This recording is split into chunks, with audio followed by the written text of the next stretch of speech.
Graça e paz do Senhor Jesus a todos os meus queridos irmãos. Primeiramente, a todos os crentes da Igreja Batista no Jardim Itatiaia e também aos demais que estarão vendo este vídeo.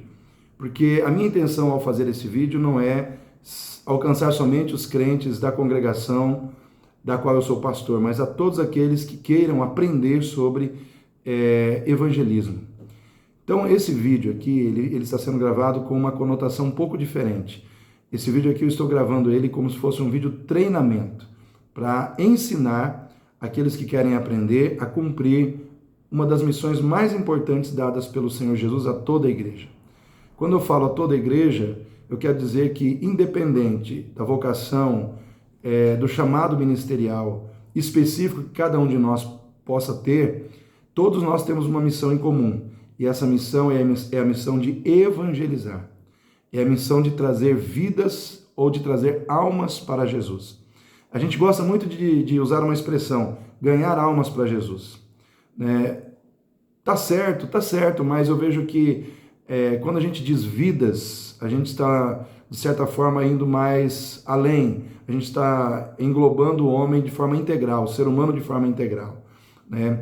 E, queridos, quando Jesus, depois de ajudar Pedro a ter uma pescaria maravilhosa, e Jesus chama Pedro para um particular, depois dele ter vivenciado aquela experiência de pescar ali uma grande quantidade de peixes, Jesus diz para Pedro o seguinte: de agora em diante você não será mais pescador de peixes, mas você será pescador de homens. Queridos, quando Jesus diz isso para Pedro, Jesus está querendo trazer ao entendimento de Pedro uma mensagem muito profunda, que também deve ser uma mensagem muito profunda para cada um de nós. Quando um pescador, ele pescava um peixe, o que ele estava fazendo? Ele estava retirando um ser vivo do seu habitat natural que iria morrer na sua mão. Então, quando o pescador pescava um peixe, ele estava pescando um ser vivo que, quando fosse pescado, ele sairia da condição de vivo para a condição de morto. Quando nós somos chamados para pescar seres humanos, a situação se inverte. Nós estaremos trazendo alguém que está morto espiritualmente e que na nossa mão ele vai viver em Cristo Jesus.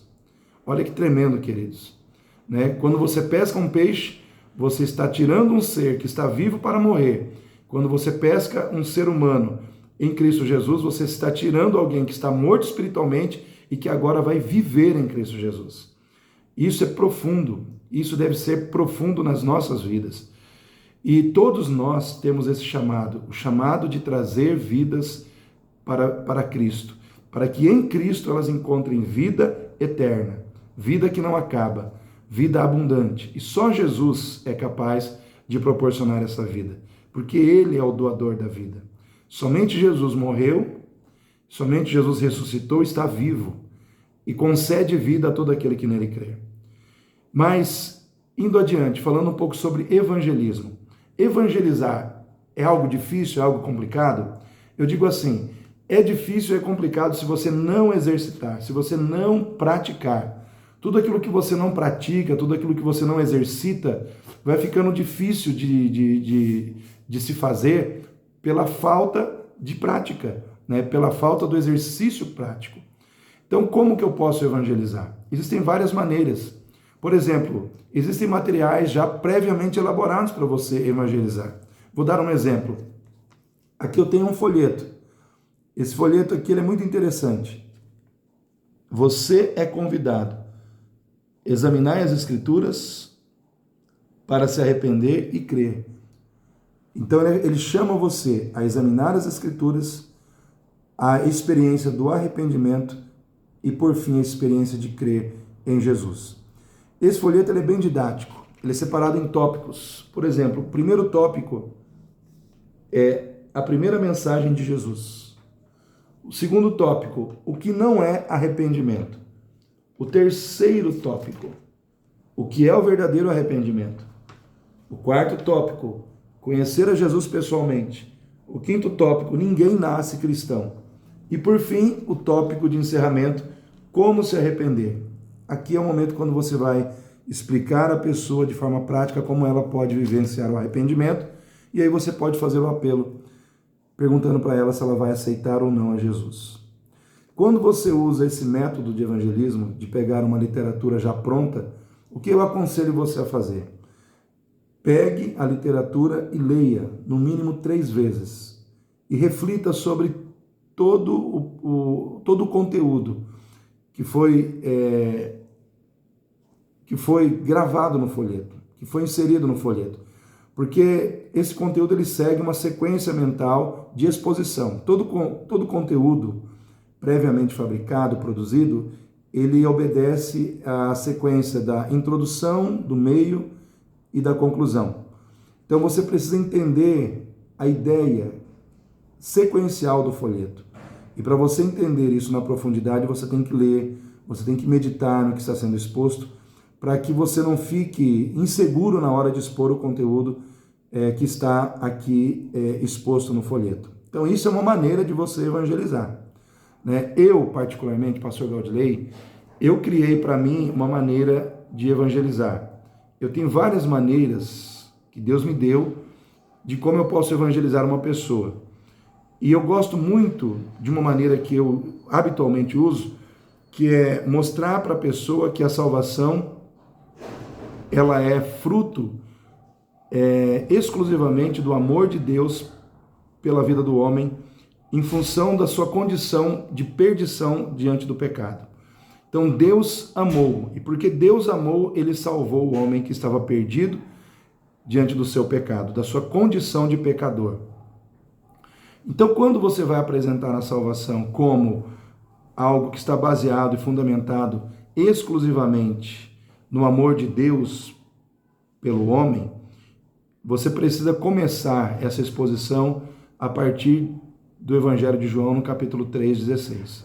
João 3,16, que é um versículo que a gente conhece, irmãos, de cor e salteado, de frente para trás, de trás para frente, mas é um versículo que traz uma mensagem muito profunda e muito clara sobre o plano da salvação. Então, ali em João 3,16 está escrito assim: porque Deus amou o mundo de tal maneira que deu o seu Filho unigênito para que todo aquele que nele crer não pereça, mas tenha a vida eterna. Qual é o propósito de Deus nesse versículo? Conceder ao homem a vida eterna. O propósito de Deus final desse versículo é dar ao homem a vida eterna, resgatar o homem da condição de morte em que ele se encontra e conceder a esse homem, a esse ser humano, a vida eterna. Mas tudo isso começa onde? No seu amor, porque ele amou. E o que o amor de Deus fez com que ele fizesse para que o homem pudesse ter salvação? O amor de Deus fez com que ele desse o seu Filho, unigênito, único da espécie, para morrer numa cruz. E ali, morrendo naquela cruz, derramando ali o seu sangue, Jesus, ele pagou pelos pecados da humanidade e ali ele manifestou a graça de Deus como expressão do amor de Deus para a salvação de todo aquele que crê. Então aqui nós temos uma sequência dentro desse versículo. Primeiro, Deus amou a humanidade. Segundo, por amor, ele deu o seu Filho unigênito para que, através do sangue derramado na cruz do Calvário, através do sacrifício que Jesus fez na cruz, o ser humano pudesse ter a esperança da salvação através do sacrifício de Jesus como expressão da graça de Deus. E o terceiro ponto: como eu obtenho essa salvação? Crendo.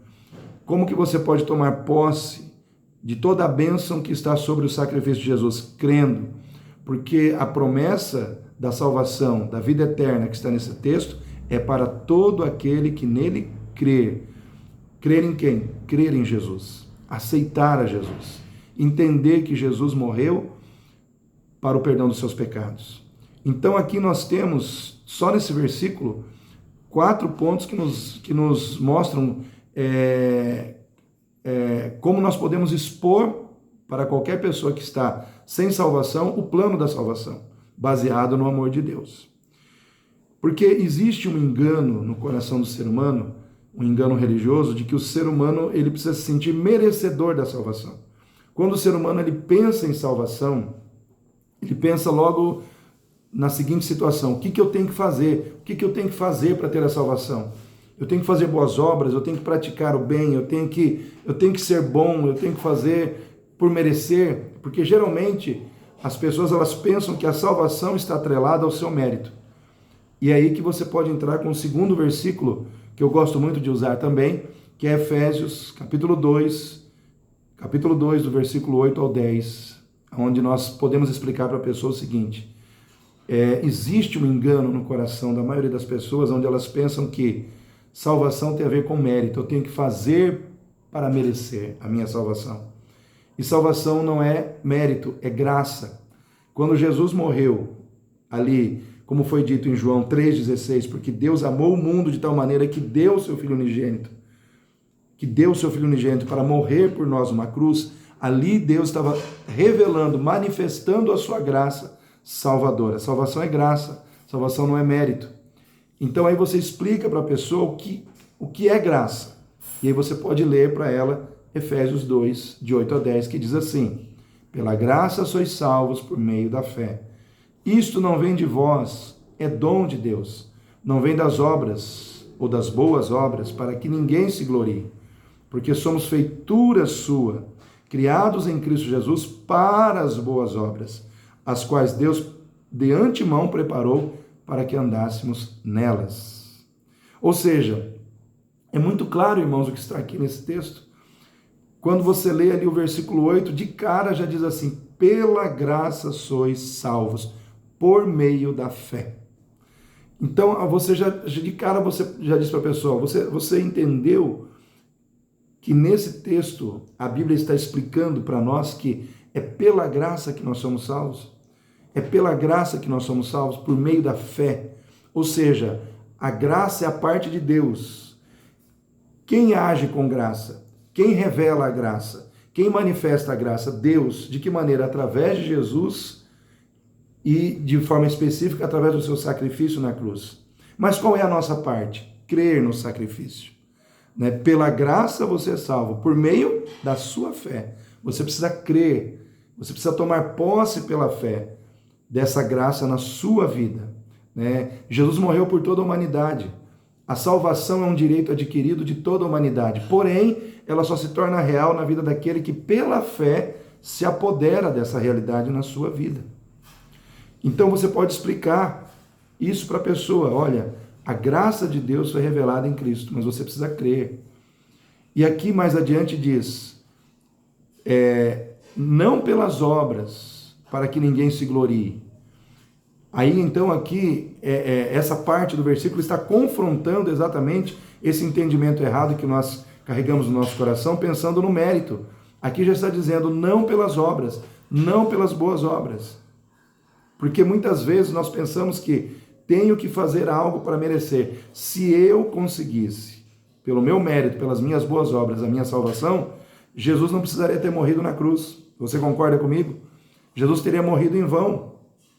Se eu consigo me salvar, se eu consigo, pelo meu mérito, a minha salvação, então o sacrifício de Jesus é um sacrifício inútil, ele não tem sentido. Então aqui fica bem claro, ou é pelo sacrifício de Jesus, ou é pelas obras.